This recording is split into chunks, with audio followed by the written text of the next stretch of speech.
Hello everyone and welcome back to Glazed Game Gestures number 2. Before I show you what I'd like to, show you today is I'd like to contribute two little tidbits in relation to last Game Gestures. The Famicom, I forgot to mention, I like the slots where the controller is held. It would have been really cool if the Nintendo did that. But they, obviously didn't because their controllers are not connected to the hardware itself, which I understand why they didn't do that. Although, because if they did, then they'd have to do like a little separate attachment to the actual console itself, which wouldn't have worked out well. But that's a really cool concept. I don't know any other console that really does that I can think of. If somebody else knows, then go ahead and put it into the comments. And I don't have the Famicom Mini. I do like the gold one with the Goku on the box. It's pretty cool from Dragon Ball Z or whatever. Anyway, we all know that, right?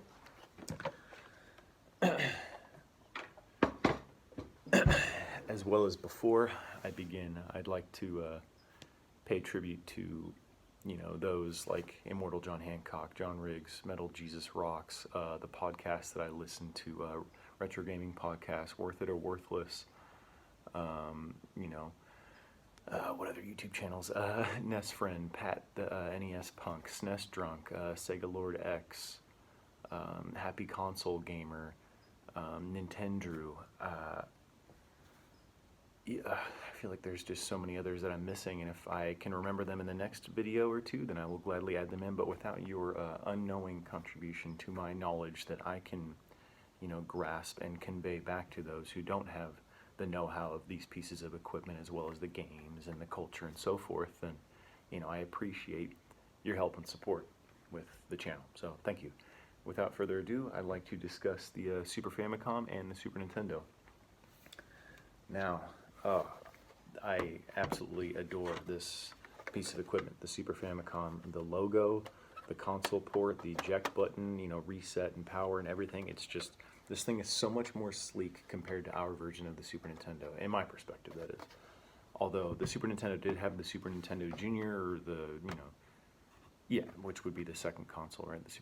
And then in relation to that as well, remember the Nintendo obviously had the top loader with the Dogbone controller, also a great piece of hardware. I just don't have it. I don't have the means of getting in contact to purchase one at the moment because they're a little pricey, but that's just my perspective. Anyway, back to this.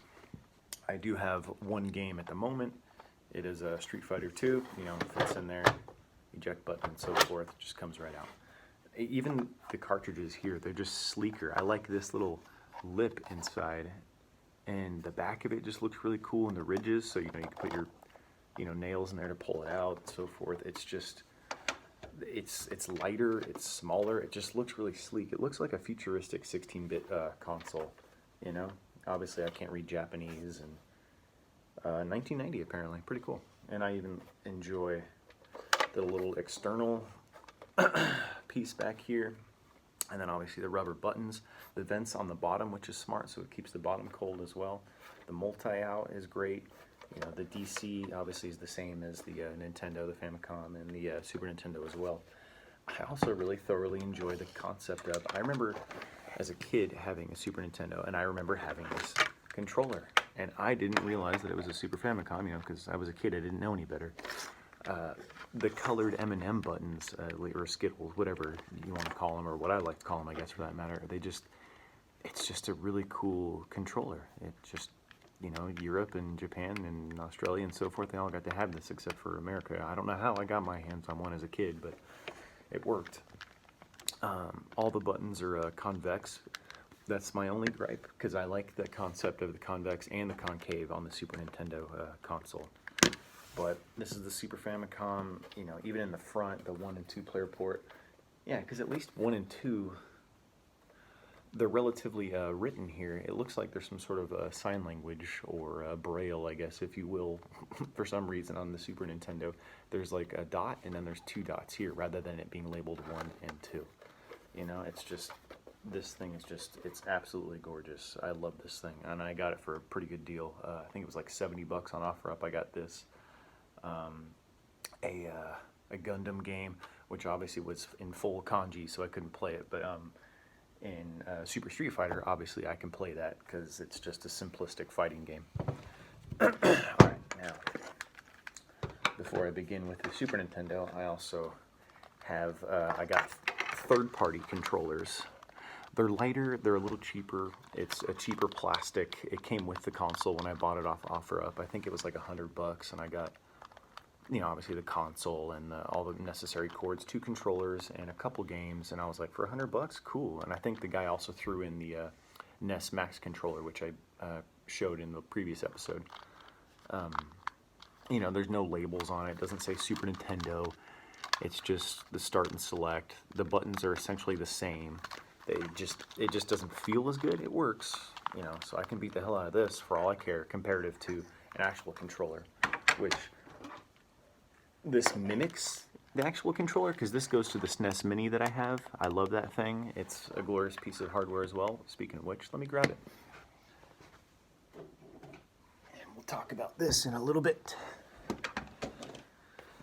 This is the SNES Mini controller that goes to my SNES Mini, and it's essentially the same thing as the actual Super Nintendo controller. The only difference, i.e. being this port that also can connect to the Wii as well.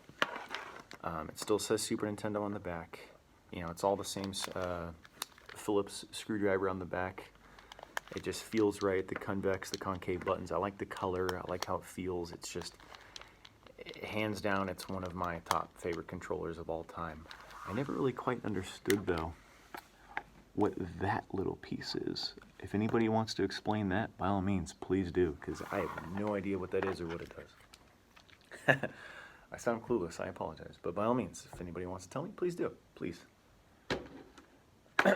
Now, onto the Super Nintendo. I'm sure we've all seen this thing in all of its full glory, and it's just an absolute piece of awesome hardware, I know it's yellowed, but this is how I bought it. This isn't my original one. I did have one as a kid growing up. I ran out of space in my apartment. I had N64, probably about 40 cartridges with the boxes and everything. Just ran out of space and money, and I have a house now. I'm in my sunroom right now. I'm not in my house. This is kind of my makeshift game room, movie room, music room, if you will.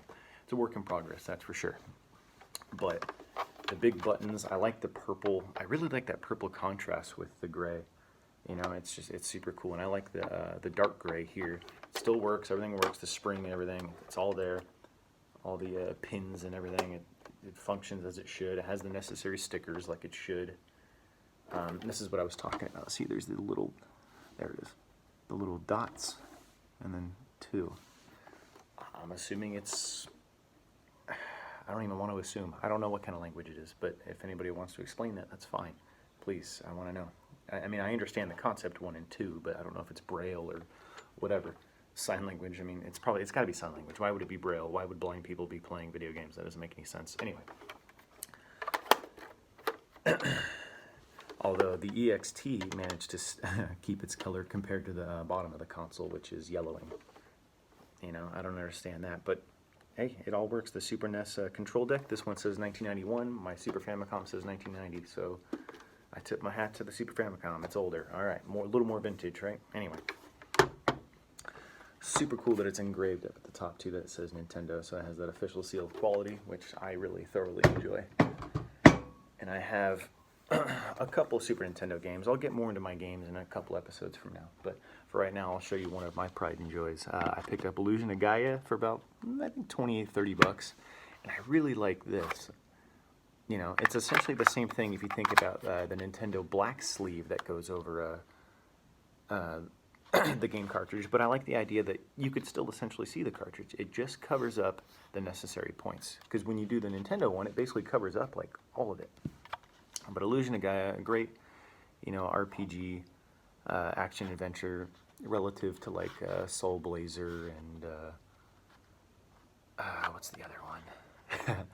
Oh my gosh, yeah, Soul Blazer, and there's essentially a trilogy.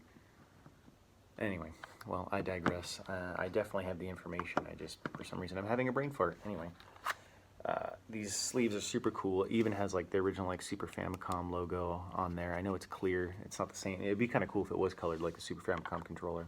But, it's super cool. There was stickers on the back. That's definitely a pet peeve of mine. I was able to peel it off as much as I could. I didn't want to put any goo off because I don't want to ruin the integrity of cartridge, but super cool game. You know, similar to, like I said, Skyblazer, maybe even Zelda per se. It just has that open world feel and action adventure and you know, magic and swordplay and, you know, save states with a battery pack inside here. It's just super cool. Now, my Super Nintendo Mini, I love this thing. I also have another My Arcade wireless controller hooked up to it. This thing just feels great. It takes 2 AA batteries. I like the, you know, LZ and the RZ, because I think you can hook this up to the Wii or the Wii U if I'm not mistaken. I'm not going to, but I mean, the turbo concept is super cool. The D-pad feels good. Start and select, the little legs, it feels right.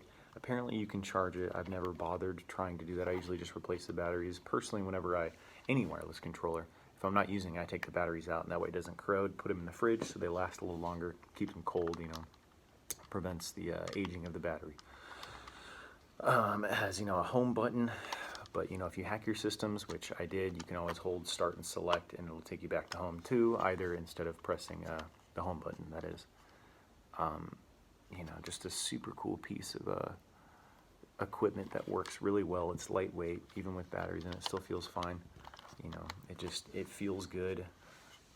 They did switch the convex and the concave, although it's the same colors, if I'm not mistaken. Yes, it's the same colors.